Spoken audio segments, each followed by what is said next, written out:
Loué soit le précieux sang de notre Seigneur Jésus-Christ et le cœur immaculé de Marie. Chers auditeurs et chères auditrices, chers catholiques, voici des vidéos sur un sujet qui va être établi en plusieurs parties et qui dénonce l'hérétique Roncalli. Je sais qu'une vidéo dénonçant l'hérétique Roncalli a déjà été diffusée. Cependant, briser l'édifice de tous ceux qui croient qu'Angelo Roncalli fut pape est d'une immense importance. Non seulement la nullité de l'élection de cet imposteur hérétique est bel et bien réelle, ainsi que toutes les pseudo-élections de ses successeurs, et ceci à déduire que nous sommes vraiment plus encore visibles de l'Église catholique depuis la mort du pape Pie XII. Même si elle était plus manifeste, la première apostasie de la totalité du corps ecclésiastique ne date pas du 8 décembre 1965, date à laquelle ce corps a signé les accords hérétiques de Vatican II, Nostra Aetate, etc. Non, l'apostasie date d'avant cela. Elle date du moment où ce corps ecclésiastique a reconnu comme catholique les hérésies tant proférées que actées par l'hérétique Roncalli, prédécesseur de Montini. Et même, je dirais, que une partie du corps ecclésiastique a apostasié en préparant la venue de cet imposteur hérétique qu'est le félon Roncalli. Le but de cette vidéo est de démontrer les hérésies de Roncalli, partielles, parce que c'est trop long, la liste est tellement longue, en résumant dans les grandes lignes ce qu'il a fait, dit et engendré. Ceux qui encore aujourd'hui, par leur complicité, qu'ils accréditent à ce traître hérétique et apostat, constituent une hérésie. La complicité est une hérésie. Complicité d'hérétique, c'est une hérésie. Une enquête menée ne doit pas se faire sans source fiable et doit procéder selon une certaine logique, comme le définit le père Jem Balmès dans son ouvrage « L'art d'arriver au vrai ». Je le cite, « Il ne nous est pas toujours possible de nous assurer par nous-mêmes de l'existence des choses, et pourtant nous sommes forcés d'avoir recours au témoignage d'autrui. Pour valider ce témoignage, deux conditions sont nécessaires. Premièrement, que le témoin n'ait pas été trompé. Deuxièmement, qu'il ne cherche pas à nous tromper.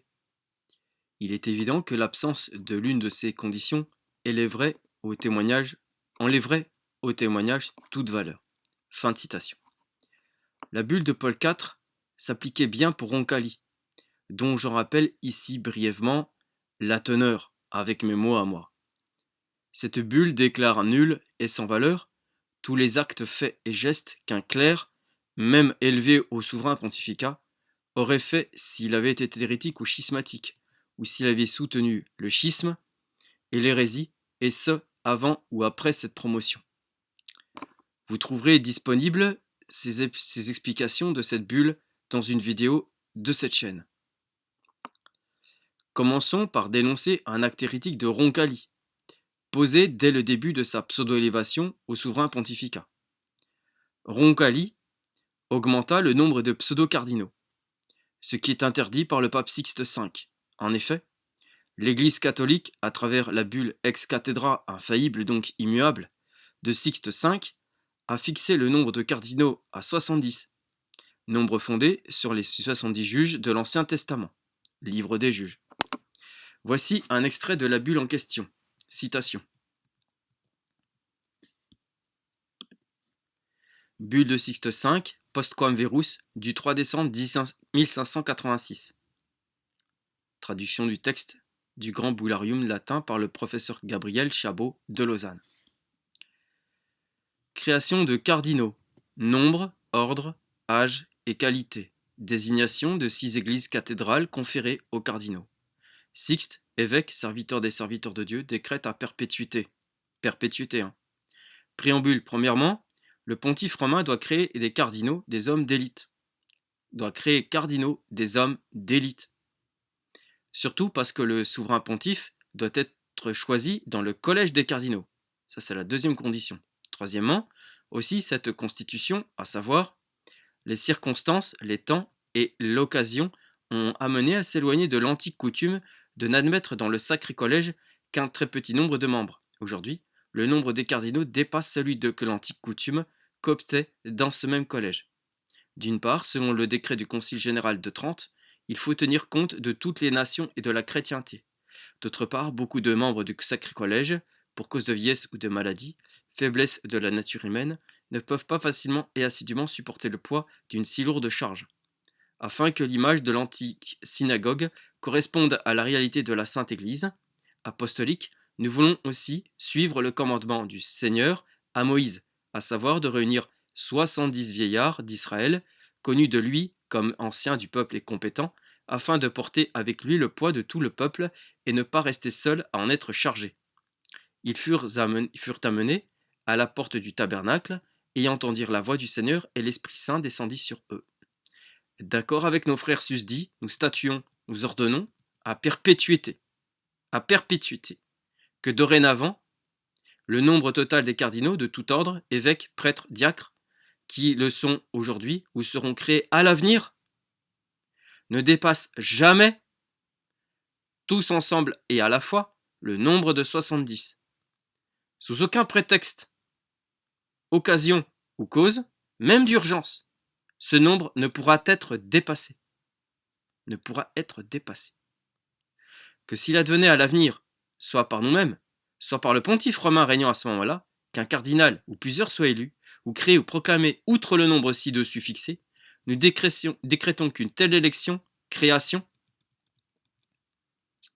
proclamation sera nulle, vaine et annulée et considérée comme telle. Aucun droit, aucun titre, ni de fait, ni de nom, ne pourra être acquis par un tel élu, ou de tels élus, et nul ne pourra et ne devra être considéré ou réputé comme cardinal. Sa prétendue élection, création, proclamation, invalide dès le début, par le fait d'avoir dépassé le nombre fixé, restera perpétuée comme au début, dépourvue de toute force et de toute valeur, sans validation possible, même au cas où, par la suite, la mort d'un ou de plusieurs cardinaux rendait incomplet le sacré collège. Sanction contre les contrevenants à ces lettres. Il ne sera permis à personne absolument de contrevenir à cette page. Si quelqu'un, pourtant, osait y attenter, il encourrait l'indignation du Dieu Tout-Puissant et des bienheureux apôtres Pierre et Paul, etc. Fin de citation.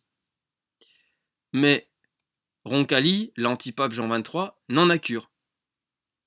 Il l'a augmenté à 88 cardinaux au consistoire du 17 avril 1960, soit environ 6 mois après sa pseudo-élection. 92 à celui du 16 janvier 1961 et 102 cardinaux à celui du 15 avril 1962. Donc tout ça, c'est sous son règne, pseudo-règne. On pourrait constater qu'il n'a pas traîné. En 3 années de temps, il a augmenté son collège de 32 pseudo-cardinaux, dont certains ne sont pas des élites, évidemment, comme l'exige la bulle que nous venons d'entendre, mais des francs-maçons. Cet acte hérétique le dépose ipso facto, 6 mois après sa pseudo-élection, par la bulle de Paul IV et le canon 188.4. Il n'est donc pas pape. Il n'est pas pape. Par conséquent, cette augmentation de collège est nulle et sans valeur, ainsi que les 32 pseudo-cardinaux qui le composent, selon la bulle de Sixte V. Mais la condamnation s'étend à plus loin encore. En acceptant cet acte hérétique par tout le reste du corps ecclésiastique, qui n'a pas manifesté d'opposition remarquable, et cela associé aurait que ce corps est reconnu comme pape, c'est hérétique. Tout le corps ecclésiastique est pour le coup déposé ipso facto par complicité. En effet, de l'infidélité à la foi et à la vérité, l'hérétique se dépose lui-même, comme l'affirme saint Irénée dans son adversaire Hérésie 3.24.1. C'est la source. L'esprit, citation de saint Irénée, l'esprit auquel ne participent pas ceux qui n'accourent pas à l'Église, mais qui par leur doctrine mauvaise et leurs actions détestables s'excluent eux-mêmes de la vie, car là où est l'Église, là est l'Esprit de Dieu. Et là où est l'Esprit de Dieu, là est l'Église et toute sa grâce, et l'Esprit est la vérité. Fin de citation. Saint Fulgence dit aussi dans le De Fide Petrum 38.79, personne, quelles que soient les aumônes qu'il fasse, même s'il verse son sang pour le nom du Christ, ne peut être sauvé s'il ne demeure dans le sein et l'unité de l'Église catholique. » Fin de citation. Nous sommes bien d'accord que les complices d'hérétiques ici font partie de cette exclusion. Don Guéranger nous dit: la quatrième nécessité imposée aux sectaires par la nature même de leur état de révolte est une habituelle contradiction contre leurs propres principes. Fin de citation. Et enfin, le canon suivant n'oublie pas les complices d'hérétiques puisqu'il exhorte à les fuir. Canon 1324, je cite: il n'est pas suffisant d'éviter la perversité des hérétiques, mais il faut aussi fuir avec diligence les erreurs qui y donnent accès plus ou moins. C'est pourquoi tous doivent observer également les constitutions et décrets par lesquels de telles opinions ont été proscrites et interdites par le Saint-Siège. Fin de citation. On peut dire donc que nous sommes sans corps hiérarchique depuis 1960. Qu'on ne vienne pas me dire que les canons 1917 étaient proscrits, obsolètes à cette époque. J'ai fait une vidéo sur ce sujet qui prouve le contraire. Et par exemple, pour prouver que le code canonique de 1917 a été et est toujours en vigueur, je cite ici un prélat hérétique de la secte moderniste, le pseudo-cardinal Sepper, qui l'utilise en 1978 contre Lefebvre. Citation: rappelons, car elle devra éclairer cet examen, la définition du schismaticus proposée par le droit canonique 1325-2. Fin de citation. Dieu ne peut pas nous tromper et ne fait pas les choses à moitié. Quand il retire tout, il retire tout. Il nous donne des messages, des signes clairs. Surtout pour les baptisés qui n'étudient pas les textes du magistère et n'en font pas leur fréquente préoccupation. On retrouve cette logique d'action de Dieu en ce que le dit saint Grégoire le Grand dans son homélie 10 sur l'épiphanie de notre Seigneur Jésus-Christ, citation: les païens, au contraire, qui ne savaient pas se servir de leur raison, sont emmenés à la connaissance du Seigneur, non par des paroles, mais par des signes. Fin de citation. Même l'adversaire de l'Église, par la bouche du cardinal Liénard franc-maçon, tire lui-même le même constat en disant sur son lit de mort: humainement parlant, l'Église est perdue. Humainement parlant. Ici, la source est Henri Barbier, les courriers de Marc Winkler, sur le réseau Rampolla.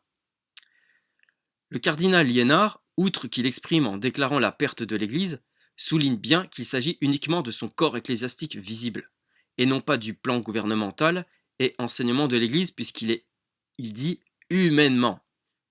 Humainement parlant, l'Église est perdue.